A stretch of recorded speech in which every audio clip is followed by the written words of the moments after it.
A global tech outage is disrupting companies around the world, from airlines to broadcasters and banks. The US is issuing a ground stop on all its flights worldwide as delays hit Berlin and Amsterdam's Schipol airport, among many others. In the UK, the London Stock Exchange was temporarily affected, along with the Sky News channel, which was unable to broadcast for several hours. 2 hospitals in Germany have also cancelled non-emergency operations.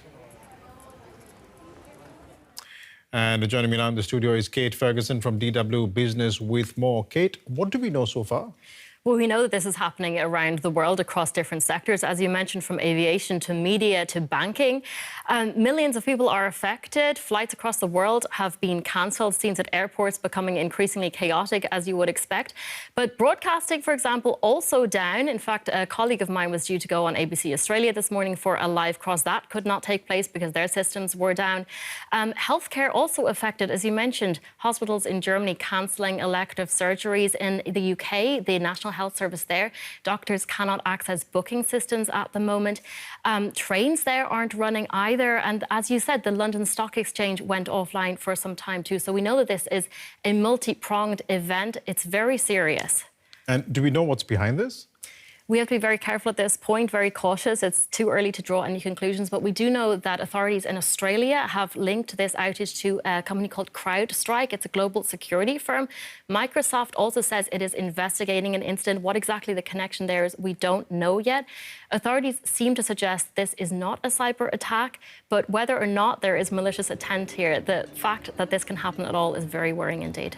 We'll leave it there for the moment. Kate, thanks so much for coming into the studio for that.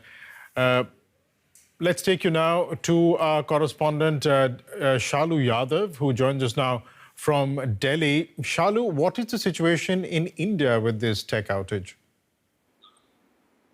Well, Paresh, just in the last 1 hour, India has become the latest country to have joined, the number of countries that are unfolding now, having been impacted by this massive IT outage.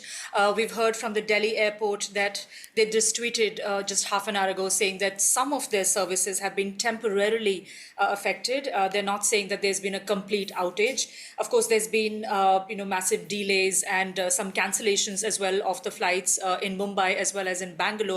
But it's an unfolding situation, as you can imagine, Biresh, as it is around the world. We're also hearing from different airlines just tweeting out to their passengers, asking them to come to the airports much earlier than their expected time of departure, because they're having to enter people manually in their records, and they are issuing handwritten boarding passes. So the chaos is unfolding as we are speaking, Biresh.